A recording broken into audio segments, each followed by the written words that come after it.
You missed a lot the last few months. Lee, No, I don't. it is about 8, miss a day, miss a lot. Okay, perfect. Oh, alright, I guess we will call this meeting to order. First thing is that everybody had a chance to review the meeting minutes, if you wanted to. We're gonna take that as the meeting minutes are approved unless I hear otherwise. Tonight's gonna be a little different. We are going to have a quick update from Megan. I say quick because I looked at it, I didn't see much. Yeah. And then we're going to go take a peek at some of the projects we've been talking about, so we can all get our brains around it. So we are going to see some here, then we're gonna go to MAMS, we're gonna go to JFK. I have room for additional people if they wanna write with me, I think some other people do as well. And then, I don't know that we need to come back here for anything. So once we're done at JFK, we can scatter and go back up amongst our lives. So that's the plan. You can drive yourselves, or if you wanna ride with somebody, all the above. I know it's a big town, people don't wanna put miles on their car. So, All right.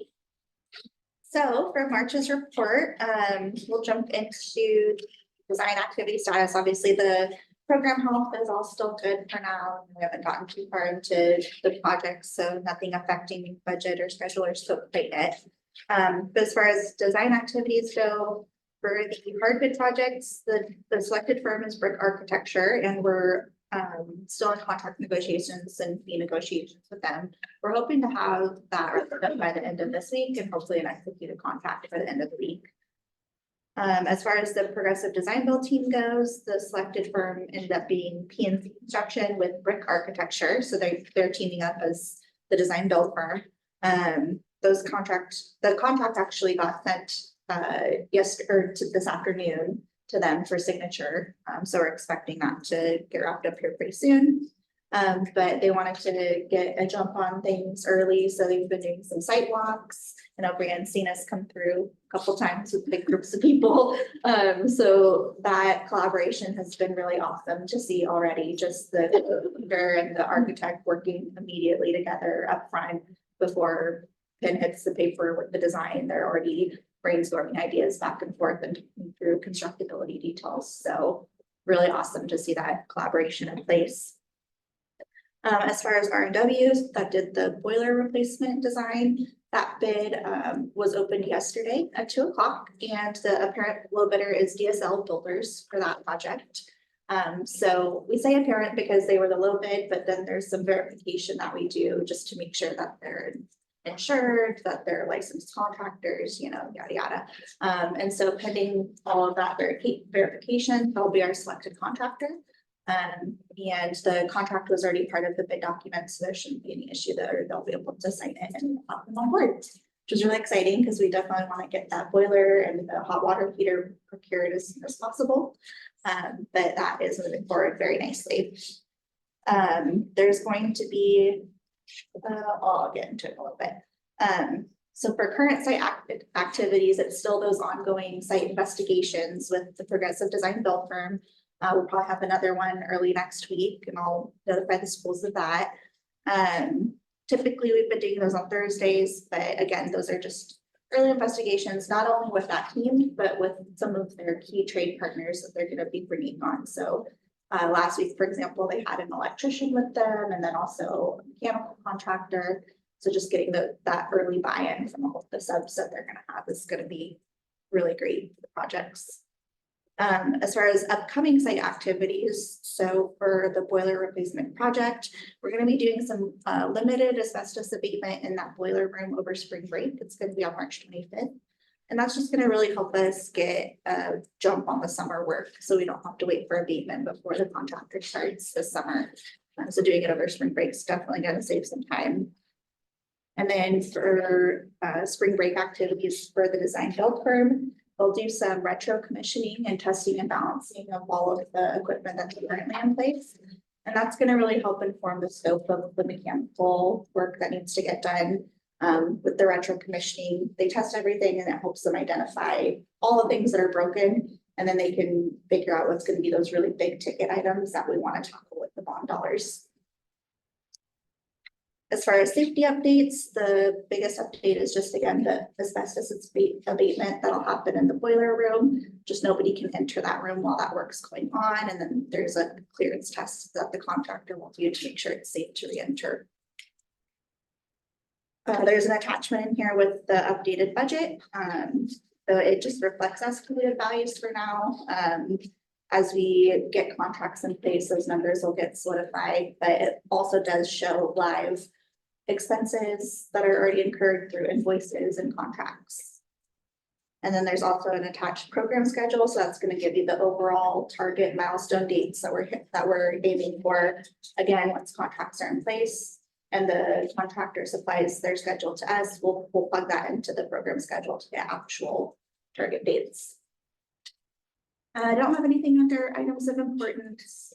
As far as miscellaneous, there's some really good work going on behind the scenes with the Energy Trust of Oregon. They're helping us find incentive dollars for a lot of the work that we're doing through the bond. Lighting, for example, is a really good one that they did, and TBD on if the funds come from the bond or not, but they were able to find really, really good savings through ETO, and then also Senate Bill SB 1149.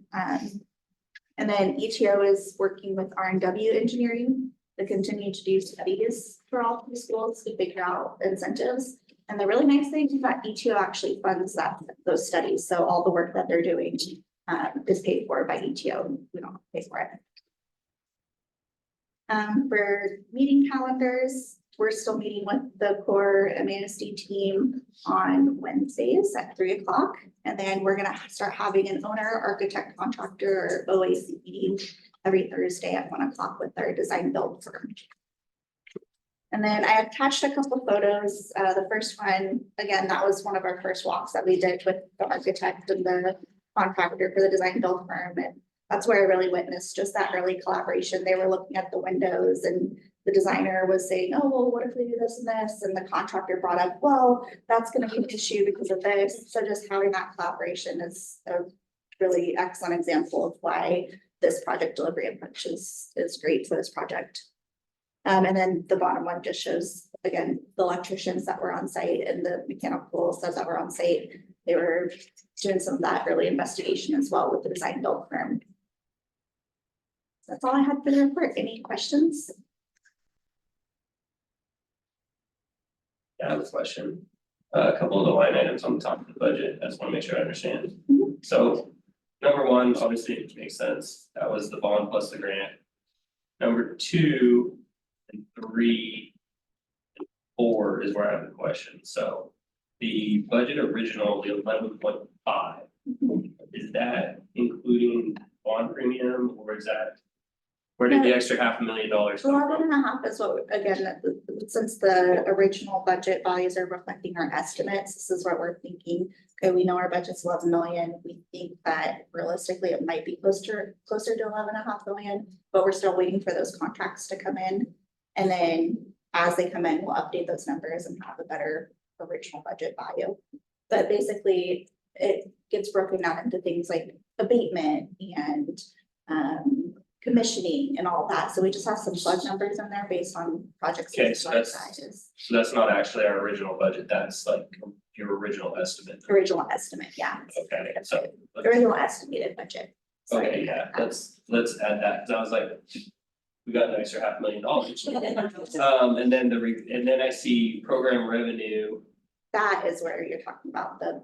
So there's the 451, which I'm assuming, doing rough math, is the difference between the estimated and the revised. That's where you're carrying this negative $451,000. No, the negative 451 is actually the revenue that we've received in the bond to date. So that includes the bond premium and interest. Okay, so it just happens to be almost the same as what I was looking at up here, which Yes. is. Yeah. Okay, I was gonna say, like, I didn't take it all the way out to the decimal point, but it looked pretty dang close. Yeah, which shows that like if our plug numbers end up being pretty accurate, then we're closer to around 50,000 number now, and there's plenty of opportunity to Good, fill you're that headed in in. the right direction then. Yep. Okay, just for future, we could rename the line item number 2, otherwise I'm gonna ask you every single month. Yeah, I'll put a little note in there, and again, pretty soon we'll have real numbers, so we could plug those in. And when you go back, Joe was stupid, he needed help. No. Any other questions? I'm